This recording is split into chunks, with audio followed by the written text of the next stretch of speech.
Green Lantern Corps issue 9, legacy number 112, Morgan Hampton and Jeremy Adams writing, with Fernando Pasarín on the art. So this wraps up the Starbreaker supremacy, and yeah, the ship of Green Lanterns return to Oa to find that John has lit up all the lanterns, given all these rings out to all the other the core members that were in the prison cells. And this is the plan, is that they can take on the Starbreakers because they all have their power rings back.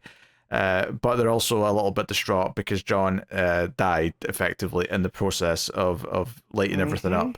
So that's the setup. Very quickly though, we can't worry about mourning him right now. We've got a war fight, and sure enough, big chunk of the issue is the action. It's the big war scene taking place. With all the various lanterns involved, including at one point Razor, when he sees a red lantern die, he like ditches his blue ring, or he gives it to, or his green ring, and gives it to Aya, and then goes over and takes the red ring, and is like, okay, I'm going to be a rageful red lantern now to win this fight again. Yeah, so part of his story from the show was he was a red lantern that was able to, through the I knew that. Right? I knew that part. Yeah. That's why he chooses to do this, yeah. Yes, and so I do love that he gives into that to save the day, right? He gives into his rage, and I'm pretty sure it's pretty cool. I'm pretty sure I knew that because you told me that when he first showed up in this Gotcha. book.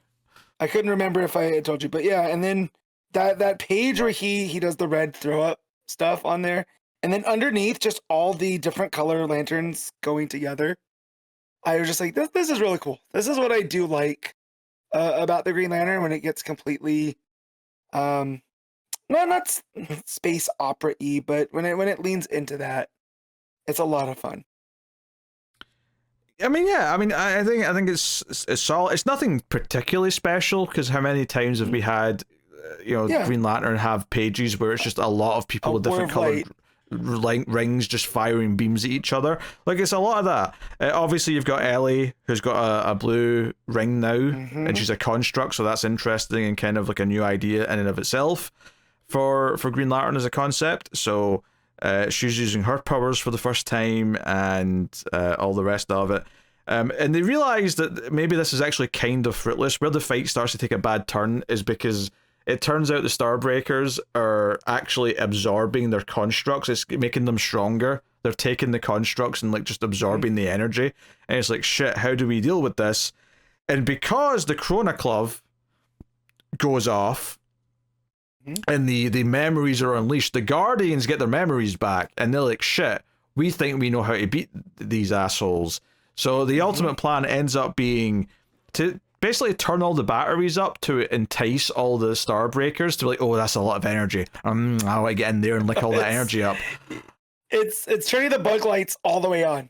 Yes. Right? So you can get them in there. They all fly into the power batteries, and they shut the door behind them, and it's like, hey, we've basically just given them an infinite supply of what they want, and they'll just never want to leave. Now, maybe that's not where we should keep them forever, but it's a solution right now. And they're happy in there. Even the main Starbreaker, he like eventually gives in and flies in because he can't resist it. And that's the way this wraps up pretty much. And it's okay. Like I think it's I think a lot of these big Green Lantern event style issues. They're pretty similar, right? All the time with the action, and it's pretty decent. The art looks good, very colorful, it's very vivid. I do like the ultimate solutions, kind of fun, but also nothing special. I mean, honestly, it's the quieter moments that I like more. It's Guy coming to sit with Carol and Hal when they're sitting mourning John. It's the little moment with Ellie using her blue lantern ring for the first time. It's those moments that stick out to me more than the actual fight itself. As far as your big bombastic issue to end up the big fight war arc, it was fun enough, if nothing special. Yeah, the stuff with the Chronoclove, right? Because Simon is the one that stops it from fully going. Yes, and unleashes the memories, right? Because he makes a hammer. Well, he's not possessed anymore, because it basically once the glove's on its own, he's not possessed, and he's like, wait a minute, what's this shit? And he makes a hammer and smashes it. Yeah, right. But then through all that energy, a voice comes from it and says, "You fool! You may have damaged my body. Hold on. You may have damaged the body I was destined to live in, patterned after your greatest superhero, but I am still reborn, and Chrono's mind lives on. And there's like a zombie Hal Jordan that comes up out of this. And I'm like, what is this about? Yeah, that's right, because he says that he's got a body modeled after your greatest hero, and then yeah, you see this sort of like yeah, half melted Hal Jordan kind of looking figure. Yeah. And so I was just like, okay, that's curious. So I felt like that was a fun little moment. But yeah, them warning John and the questions that raises. So between where we see where this goes in the dark sectors, and what Ellie's capable of with the blue ring, I have a lot of questions of what's going on with Jon Stewart. You know? Yeah, no, a lot to unpack there. The ending's the weird thing. I think the ending's this thing that can maybe kind of drags the issue down a little bit because it's like, what is this now? Apparently, this is a duplicate version of John from a previous arc where he split into like a second version, and that's what the rings went to go find, the mum ring, whatever we're calling it. Right. And that's okay, fair. And I genuinely don't know if I've read what set this up, because I do not remember it. I don't remember it either. And so he's living as a farmer in the dark sector, and the mom ring comes to him, and, you know, it says it's time to come home. And, yeah, I was just like, so he sacrificed himself, but so this half of him, was it just his pure will?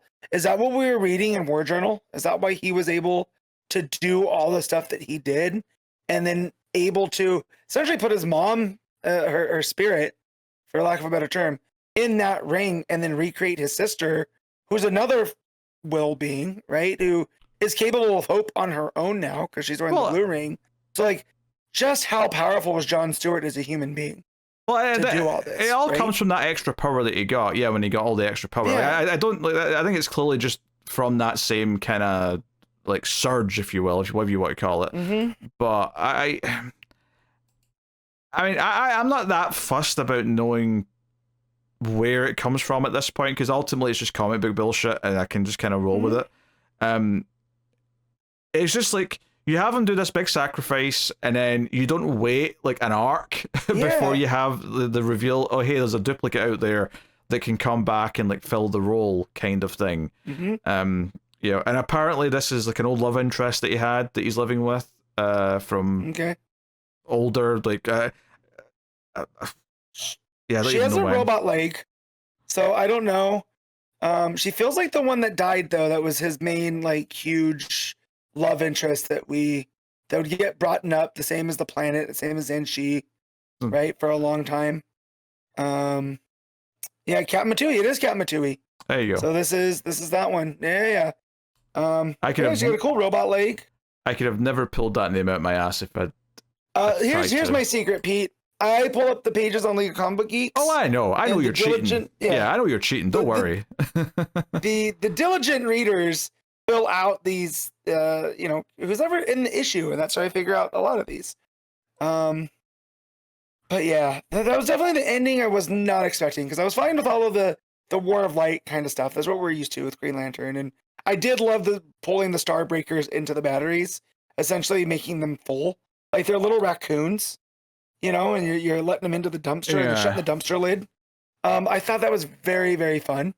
Especially we get, like, when they're in giant mode, and I think Hal makes a mech, and there's a panel of them fighting like that. I think all that looks really, really cool.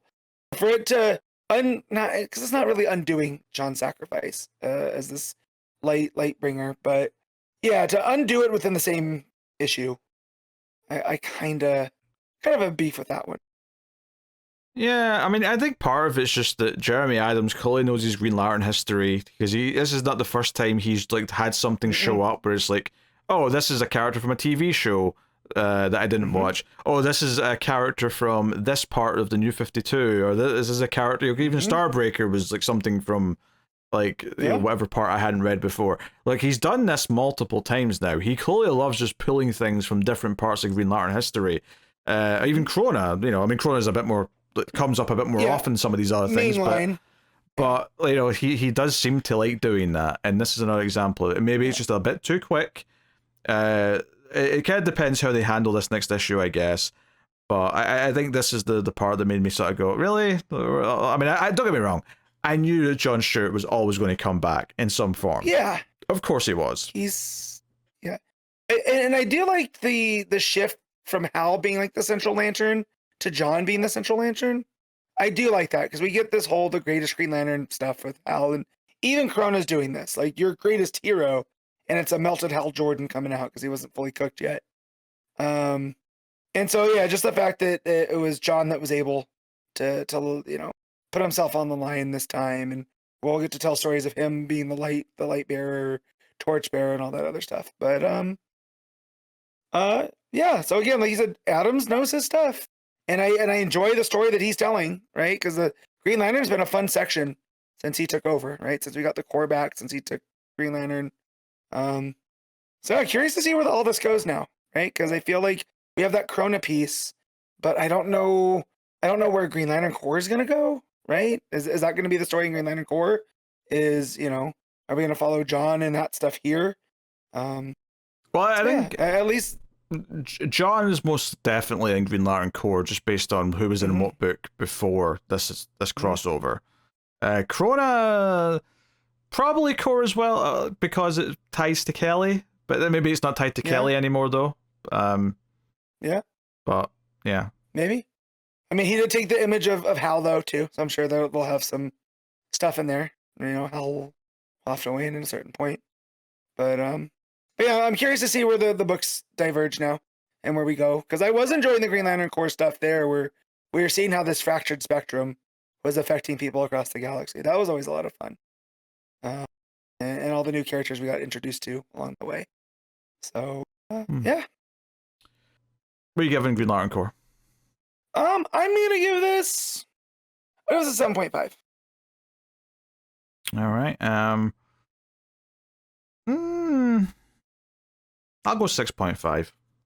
I think it's just a little bit under outright good, just because the ending and just kind of the more generic kind of side of like all the Lantern stuff fighting. I mean, it looked good and it was a good example of it, but it's still not that special ultimately. I always say though that this run's been kind of more than the sum of its issues in a lot of ways, just because of how consistently kind of it feels. But yeah, so there you go, 6.5.